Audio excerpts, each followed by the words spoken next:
ونتوكل عليه ونعوذ بالله من شرور أنفسنا ومن سيئات أعمالنا من يهده الله فلا مضل له ومن يضلله فلا هادي له وأشهد أن لا إله إلا الله وحده لا شريك له وأشهد أن سيدنا ومولانا محمدا عبده ورسوله أما بعد فأعوذ بالله من الشيطان الرجيم بسم الله الرحمن الرحيم يا أيها الناس إنا خلقناكم من ذكر وأنثى وجعلناكم شعوبا وقبائل لتعارفوا إن أكرمكم عند الله أتقاكم إن الله عليم خبير صدق الله مولانا العظيم. محترم سامعین، معزز علماء کرام، حاضرین مجلس، نوجوانان اسلام اور بزرگان دین، اللہ جل جلالہ وعم نوالہ کا بے شمار احسان اور کرم ہے کہ اللہ تبارک و تعالی نے ہم سب کو ایک دین کی نسبت پر، ایک عظیم نسبت پر، ایک نیک مقصد پر ایک جگہ جمع فرمایا.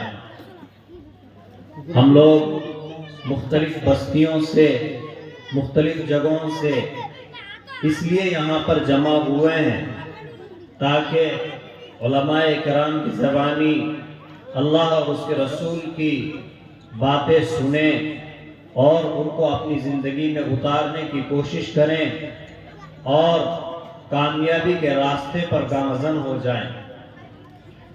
میرے عزیزوں، اللہ تبارک و تعالی نے ہم سب کو اپنی بے شمار مخلوقات میں سے منتخب فرما کر انسان بنایا. اللہ تبارک و تعالی کی سب سے مکرم، سب سے محبوب اور سب سے عظمت والی مخلوق ہم سب کو بنایا، اور اس کے بعد اس سے بھی بڑا انعام یہ کیا کہ اللہ تبارک و تعالی نے بے شمار انسانوں میں سے چھانٹ کر ایمان والوں میں ہمارا انتخاب فرمایا. یہ اللہ کا سب سے بڑا انعام ہے. ہم اس کو ذرا غور و فکر سے اگر سمجھیں گے، تھوڑا گہرائی سے اگر سمجھیں گے تو معلوم ہوگا کہ ایک ایمان والے کی قیمت اللہ تبارک و تعالیٰ کے یہاں کتنی ہے. ہم لوگوں نے سنا ہے بارہا کہ اللہ تبارک و تعالیٰ نے جو نظام کائنات چلایا ہے، آسمان جو اپنی کرنیں پھیلا رہا ہے، چاند سے جو روشنی ہم حاصل کرتے ہیں اسے دیکھ کر جو ہم سرور حاصل کرتے ہیں، زمین سے جو اپنے غلات اگاتے ہیں، اور اس سے بے شمار نعمتیں اللہ تبارک و تعالیٰ نے جو ہمیں اپنی زندگی میں دی ہیں ان سے نفع حاصل کرتے ہیں. اور یہ آسمان اللہ کی ایک بڑی مخلوق، اور یہ جتنی بھی جن و انس، بشر اور جتنی بھی حجر، احجار، نباتات، جتنی بھی مخلوقات ہیں اللہ تبارک و تعالیٰ کی، ان سب کو بنانے کا مقصد اللہ تبارک و تعالیٰ کا ایک ہی ہے. وہ یہ ہے کہ جب تک یہ ایمان والا دنیا میں ہے یہ سارا نظام کائنات اسی طریقے سے چلتا رہے. حدیث میں یہاں تک ہے کہ جب تک اس دنیا میں اللہ اللہ کہنے والا ایک انسان بھی رہے گا تو اللہ تبارک و تعالیٰ یہ سارا نظام ایسے ہی چلاتے رہیں گے. سورج اپنے وقت پر نکلتا رہے گا، رات اپنے وقت پر آتی رہے گی، دن اس میں اسی طریقے سے داخل ہوتا رہے گا. اللہ تبارک و تعالیٰ اسی طریقے سے آسمان سے پانی برساتے رہیں گے، اسی طریقے سے زمین غلہ اگاتی رہے گی، باقی ساری مخلوقات اپنے کام پر لگی رہیں گی. جب وہ ایک انسان جو اللہ کہنے والا بھی اس دنیا پہ نہ رہے گا تو اللہ تبارک و تعالیٰ اس سارے نظام کو درہم برہم کر دیں گے.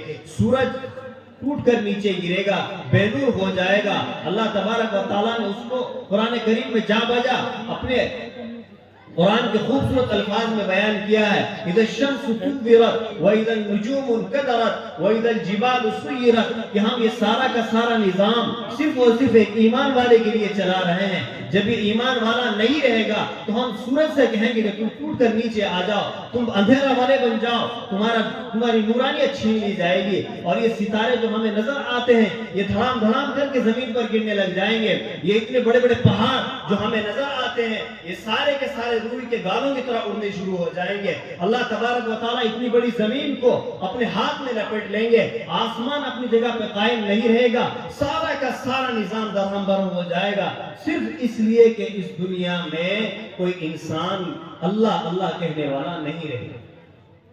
تو ایک ایمان والے کی قیمت دنیا کی ساری جو ہمیں جو پورا یہ نظام نظر آتا ہے, صرف دنیا ہی نہیں, یہ کرۂ ارضی نہیں, بلکہ ساری جو مخلوقات ہیں. آپ اندازہ تو لگائیے, سورج اتنی بڑی مخلوق ہے اللہ تبارک و تعالیٰ کی. میں ایک جگہ پڑھ رہا تھا کہ سورج کی جو لمبائی چوڑائی ہے وہ زمین سے 109 ملین ہے. 109 ملین گنا سورج زمین سے بڑا ہے. مطلب یہ ہے کہ اگر سورج کو خالی کر دیا جائے اور اس کے اندر زمین کے جیسے کرۂ ارض 109 ملین گھسا دیے جائیں تو آرام سے سما جائیں. اللہ تبارک و تعالیٰ نے اتنا بڑا اس کو بنایا, اور وہ صرف جو روشنی دے رہا ہے, سورج سے ہمارے اکثر کام انجام پاتے ہیں. اکثر کام ہم سے, ہمارے کھیتی اگر ہماری پکتی ہے تو اس سورج کی وجہ سے. دنیا کے 90% کام جو ہوتے ہیں وہ سورج کی روشنی سے حاصل کیے جاتے ہیں. اللہ تبارک و تعالیٰ نے ایک ایمان والے کے لیے یہ سارا نظام چلایا ہے. تو سب سے پہلے ہمیں اس چیز کو سمجھنا ہے کہ اللہ تبارک و تعالیٰ, نبی کریم صلی اللہ علیہ وسلم فرماتے ہیں کہ ایک ایمان والا اگر اپنے ایمان کو ذرہ برابر بچا کر بھی دنیا سے لے کے چلا گیا تو اللہ تبارک و تعالیٰ اس کو دنیا سے 10 گنا بڑی جنت عطا فرمائے. یعنی دنیا جتنی بڑی ہے اس سے 10 گنا بڑی جنت اس کو عطا فرمائے. تو میرے دوستو, سب سے پہلی چیز جو ہے وہ ہے ایمان. ہم اپنے ایمان کو بنانے کی فکر کریں. توحید جب ہماری مضبوط ہوگی, رسالت جب ہماری مضبوط ہوگی, تبھی ہم اعمال پر کھڑے ہوں. آج میں آپ کو بتاؤں کہ ہمارا نمازوں میں دل نہ لگنا, نیک اعمال میں دل نہ لگنا اور گناہوں کی طرف ہمارے قدم بڑھنا, ان کی صرف اور صرف ایک ہی وجہ ہے, وہ یہ ہے کہ ہماری توحید کے اندر کمی ہے. یعنی ہم نے ابھی تک اللہ کو ایک مانا ہی نہیں, ہم نے ابھی تک غیر اللہ کا انکار کیا ہی نہیں, جس کی وجہ سے نماز کے وقت پر نماز پڑھنا ہمارے لیے مشکل ہوتا ہے. غیر اللہ ہمارے سامنے آتا ہے, ہمیں دنیاوی نقصان سمجھ میں آتا ہے, اور باقی نقصان, دین کا نقصان ہمیں سمجھ میں نہیں آتا, کیونکہ ہمیں اللہ کی باتوں پر یقین نہیں ہے. اس کی بنیادی وجہ یہی ہے. ہم لوگ کہتے ہیں کہ ہمارا دل نہیں لگتا نماز پڑھنے میں. آپ اپنے ایمان کی طرف غور و فکر کریں, اپنے گریبان میں جھانکیں کہ آخر ہمیں مال سے اتنی محبت کیوں ہے.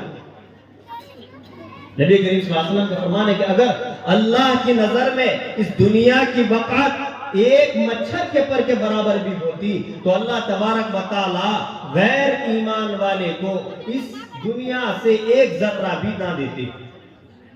لیکن اللہ تبارک و تعالیٰ کی نظر میں اس دنیا کی کوئی وقت ہے ہی نہیں, تو اللہ تبارک و تعالیٰ نے اس کو دنیا بے شمار دی. تو اس لیے اس چیز پر اپنی غور و فکر کریں کہ میرا ایمان کس درجے میں ہے. آخر میرا ایمان جو مجھے مسجد تک لے کے نہیں جا رہا ہے, جو مجھے گناہوں سے نہیں روک رہا ہے, جو امانت میں خیانت کرنے سے نہیں روک رہا ہے, جو بدعہدی سے نہیں روک رہا ہے, جو جھوٹ سے نہیں روک رہا ہے, آخر وہ ایمان کی سطح میری کیسی ہے جو مجھے غلط کاموں سے نہیں روک رہا ہے. اپنے ایمان کا لیول چیک کرنا ہے کہ میری توحید مضبوط ہوئی کہ نہیں, میرے دل میں یہ بات جمی ہے کہ نہیں کہ اللہ ایک ہے, اس کے سوا کوئی دوسرا عبادت کے لائق نہیں ہے, اس کے سوا کوئی نفع نقصان کا مالک نہیں ہے, اس کے سوا کوئی رازق نہیں ہے, اس کے سوا کوئی حی اور زندہ اور مردہ کرنے والا نہیں ہے. ساری کی ساری چیز، ساری کی تمام قدرتیں اللہ تبارک و تعالیٰ نے اپنے قبضے و قدرت میں رکھی ہوئی ہیں. اس چیز کا یقین ابھی تک میرے دل میں بیٹھا نہیں ہے، جس کی وجہ سے میرے لیے ایک سجدہ کرنا مشکل ہے. میرے دوستو، یہ سجدہ ہی ہے جو ہماری پہچان ہے. اللہ کے سامنے سر جھکانا، یہی میری ایمان کی پہچان ہے. جب تک میں اپنے سر کو اللہ کے سامنے جھکانے والا نہ بن جاؤں تو یاد رکھو میرے دوستو، میرے ایمان کے اندر انتہائی کمزوری ہے، انتہائی کمزوری ہے. تو سب سے پہلے اپنے ایمان کو چیک کرنا. ایمان کو چیک کرنا ہے. ایمان کیا ہے؟ سب سے پہلی چیز اللہ کی ذات عالی پر یقین آنا چاہیے. کیا آنا چاہیے؟ اللہ کی ذات عالی پر یقین آنا چاہیے. سب سے پہلے جو کلمہ ہمیں پڑھایا جاتا ہے وہ ہے لا الہ الا اللہ. تو اس میں سب سے پہلے کیا ہے؟ انکار ہے. انکار، لا، کہ ہر چیز کا انکار کر دو. اللہ کے علاوہ تمام مخلوقات کی الوہیت کا انکار کرو. اس بات کا انکار کرو کہ اللہ کے ماں سوا آپ کو کوئی نفع نہیں دے سکتا، اللہ کے ماں سوا آپ کو کوئی نقصان نہیں پہنچا سکتا، اللہ کے ماں سوا آپ کا کوئی روزی کا مالک نہیں ہے، اللہ کے ماں سوا آپ کو کوئی بیماری سے شفا دینے والا نہیں ہے، اللہ کے ماں سوا آپ کی زندگی کو کوئی بڑھانے والا نہیں ہے، اللہ کے ماں سوا آپ کو کوئی مارنے والا نہیں ہے. ساری کی ساری چیزیں تقدیر اللہ تبارک و تعالیٰ کی، آپ کی، اللہ کے ہاتھ میں. اسی چیز کا یقین میرے دل میں ابھی تک بیٹھا نہیں. اسی وجہ سے جب نماز کا وقت ہوتا ہے، ایک طرف اللہ کا حکم ہے، اللہ کہہ رہا ہے اللہ اکبر، تمہاری دنیا چھوٹی ہے، تمہاری ساری چیزیں، تمہارے کاروبار، تمہارے بزنس، تمہاری ساری کی ساری چیزیں چھوٹی ہیں، میں بڑا ہوں، ان سب چیز کو چھوڑو، میرے پاس آ جاؤ. ساری کی ساری چیزیں چھوٹی ہیں، لیکن میرا ایمان جو ہے کمزور ہے. اللہ کی باتوں پر، اللہ کی وعدوں پر، اللہ کے احکامات پر یقین نہیں، جس کی وجہ سے میں اس کام کو چھوڑ نہیں پاتا، جس کی وجہ سے میں اس کام کو چھوڑ نہیں پاتا ہوں. تو میرے دوستو، سب سے پہلے ہمیں اپنے ایمان کو جو ہے وہ صحیح لیول پہ لے کے آنا ہے. اللہ کے احکامات کو جاننا ہے، اللہ کی قدرتوں کو جاننا ہے کہ اللہ تبارک و تعالیٰ نے اتنی ساری مخلوق جو پیدا کی ہیں جو کہ بے شمار ہیں. آج تک کوئی گن نہیں پایا اللہ کی کتنی مخلوقات ہیں، کوئی گن نہیں پایا. اللہ تبارک و تعالیٰ سب کو کھلاتا ہے، سب کو پلاتا ہے. انسان ہی ایک ایسی مخلوق ہے جو کمانے کے لیے مارا مارا پھرتا ہے، ورنہ انسان سے ہزاروں گن بڑی مخلوقات اللہ تبارک و تعالیٰ نے بنائی ہوئی ہیں جن کے کمانے کا کوئی ذریعہ بھی نہیں ہے، نہ ان کو کمانے کی کوئی فکر ہے. میں نے ایک جگہ پڑھا تھا کہ ہاتھی جو ہے نا، ہاتھی وہ اپنے پیٹ بھرنے میں تقریباً 16 سے 18 گھنٹے لگاتا ہے. اللہ تبارک و تعالیٰ اس کا پیٹ بھرتا ہے، وہ کبھی کسی کے آگے مزدوری نہیں کرتا ہے.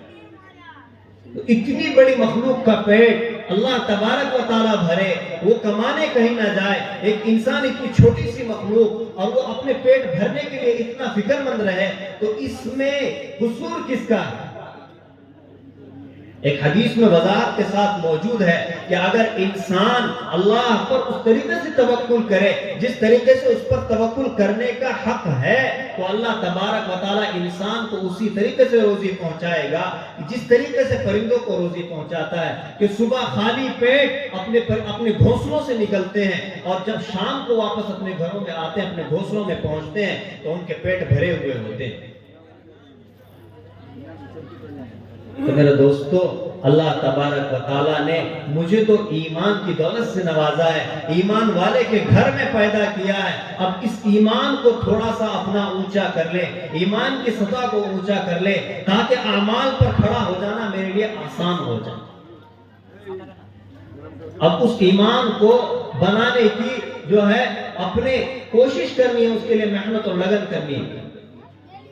ہماری ساری محنتیں ہوتی ہیں، نماز سیکھنا نماز دین کے دوسرے احکامات سیکھنا، لیکن جب ایمان کے بارے میں بات آتی ہے اور ہمیں پوچھا جائے کہ ایمان کیا ہے تو ہم نہیں بتا سکتے، ہم لوگ بتا نہیں سکتے۔ مختصر الفاظ میں اللہ کے وعدوں پر یقین کر لینے کا نام ایمان ہے۔ اللہ تبارک و تعالیٰ نے جو قرآن کریم میں جو وعدے اور وعید بیان کیے ان پر یقین کر لینا، اسی کا نام ایمان ہے۔ یہ مختصر الفاظ ہے۔ ہم نے قبر کے عذاب کو کبھی اپنی آنکھوں سے نہیں دیکھا، جنت جہنم کو نہیں دیکھا، ہم نے کبھی اللہ کو نہیں دیکھا، لیکن اللہ نے قرآن کریم میں بتا دیا کہ اللہ تبارک و تعالیٰ ہے، قل هو اللہ احد اللہ الصمد لم یلد ولم یولد، تو یہ بتا دیا، ہمیں اس پر یقین آ گیا۔ جہنم ہے، قرآن میں اس کا تذکرہ آ گیا تو بس اس پر یقین آ گیا۔ جنت ہے، جنت کا تذکرہ قرآن کریم میں آ گیا تو اس پر ہمیں یقین آ جانا چاہیے۔ اب جب اس بات پر ہم آ جائیں گے تو ہمارے لیے دوسرے عمل کرنا آسان ہو جائے۔ کریں گے انشاءاللہ بھائی، اپنے ایمان کو بنانے کی فکر کریں گے انشاءاللہ۔ اللہ تبارک و تعالی ہم سب کو کہنے اور سننے سے زیادہ عمل کی توفیق نصیب فرمائے۔ وما علینا الا البلاغ۔ ایک مرتبہ زور سے نعرہ لگا دیا، نعرہ تکبیر! آواز نہیں ہے۔